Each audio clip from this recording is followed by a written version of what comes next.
আসসালামু আলাইকুম, স্বাগতম সবাইকে আমাদের বিসিএস প্রিলিমিনারি প্রিপারেশনের ফার্স্ট লেকচারে। একটু আগে আমরা ইতিহাস সম্পর্কে পড়েছি, এখন আমরা জনসংখ্যা পোর্শনটা কভার করার চেষ্টা করব।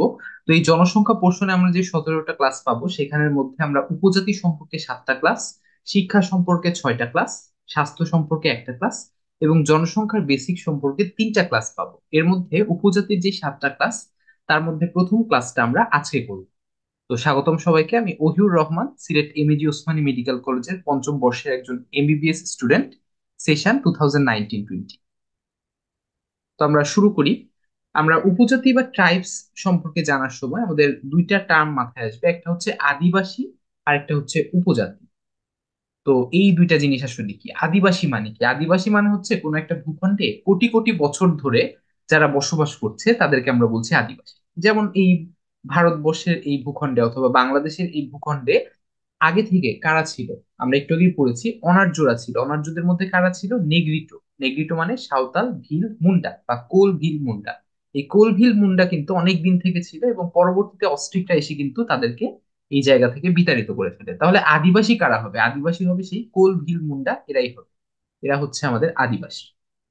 আর উপজাতি তারা যাদের নিজস্ব সংস্কৃতি আছে, নিজস্ব ভাষা আছে, বা নিজস্ব সংস্কৃতিতে তারা তাদের মানে স্বকীয় বৈশিষ্ট্য মণ্ডিত এবং একটা ভূখণ্ডে বসবাস করে।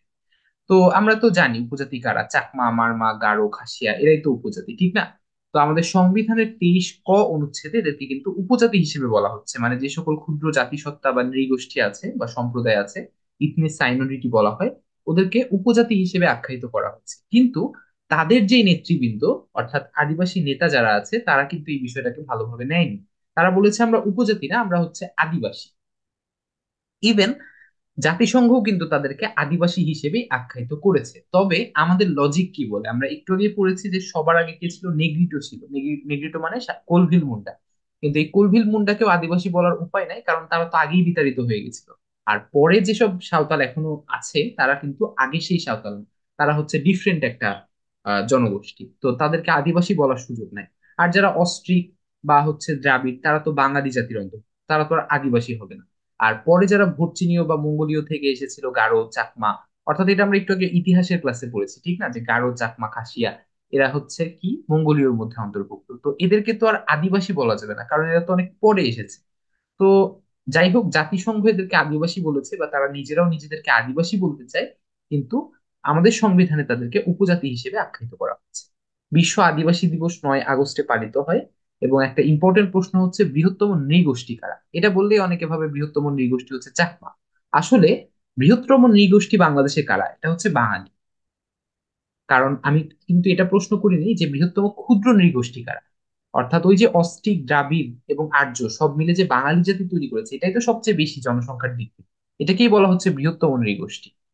আর যারা ক্ষুদ্রতম ক্ষুদ্র নৃগোষ্ঠী যেগুলো আছে, যে যারা নিজের একটা সেপারেট সংস্কৃতিতে চলে, তাদেরকে আমরা বলছি ক্ষুদ্র নৃগোষ্ঠী বা উপজাতি। তাদের মধ্যে বৃহত্তম হচ্ছে চাকমা। এরপরে নেক্সট ইনফরমেশন হচ্ছে আব্দুস সাত্তার এই আদিবাসীদের জীবন ব্যবস্থা সম্পর্কে বা উপজাতিদের জীবন ব্যবস্থা সম্পর্কে দুইটা গ্রন্থ লিখেছিলেন। একটা হচ্ছে আরণ্য জনপদে, আরেকটা হলো অরণ্য সংস্কৃতি। উপজাতির সংখ্যা 1% মনে রাখি আমরা। জনশুমারিতে বাংলাদেশের জনসংখ্যা পাওয়া গেছে 16.5 কোটি বা প্রায় 17 কোটি। তো 1% হলে উপজাতির সংখ্যা কত হবে? 16.5 লক্ষ, ঠিক না? তো এটা 1.1% চিন্তা করা যায় অর্থনৈতিক সমীক্ষা অনুসারে, অথবা বই পুস্তক অনুসারে আমরা বলতে পারি 0.99%। এর মধ্যে সবচেয়ে বেশি চাকমা, তারপরে মারমা, তারপরে ত্রিপুরা, দেন সাঁওতাল, দেন হচ্ছে গারো। সবচেয়ে বেশি থাকে রাঙ্গামাটিতে এবং সবচেয়ে কম লালমনিরহাটে। কিন্তু যদি প্রশ্ন করা হয় সমতলে বৃহত্তম উপজাতি কারা, তাহলে আনসার হবে কিন্তু সাঁওতাল, কারণ সাঁওতাল ছাড়া বাকি সবাই কিন্তু পাহাড়ে বসবাস করে। সরকারি হিসেবে আমাদের মোট উপজাতি আছে 50টা। এর মধ্যে পার্বত্য চট্টগ্রামে 13টা আছে। তো এটা যদি আমরা মনে রাখতে চাই, তাহলে একটা নেমোনিক চিন্তা করা যায়, খেতে চল গম পাবি।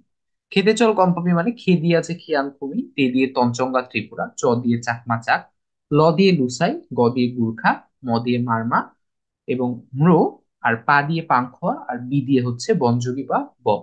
রাজশাহীতে বেশ কিছু আছে, এটা আমরা নেমোনিক মনে রাখতে পারি, রাতে পাগলা হোক ওবামা।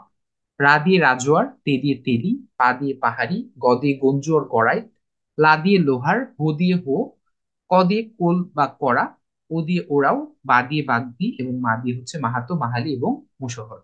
এগুলো হচ্ছে এটার মাধ্যমে আমরা কিন্তু 27টা উপজাতির নাম করে ফেলি।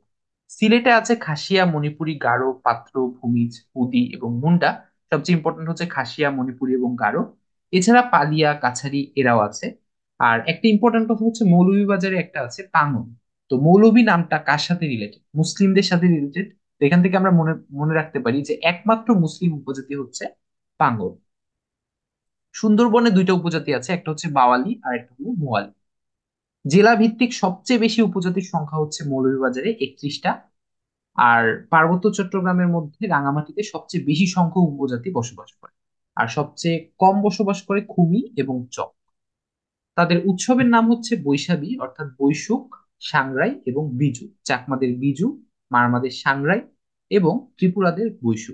এটা চৈত্র সংক্রান্তি হিসেবে পরিচিত। চৈত্র সংক্রান্তি মানে চৈত্রের শেষ। চৈত্রের শেষ কত তারিখে? চৈত্র মাসের 30 তারিখে। এবং তার আগের দিন এবং পরের দিন, এই 3 দিন তারা হচ্ছে উৎসবটা পালন করে। অর্থাৎ চৈত্র মাসের 29 তারিখ, 30 তারিখ এবং বৈশাখ মাসের 1 তারিখ। তো এইটুকুই ছিল আমার উপজাতি সম্পর্কে।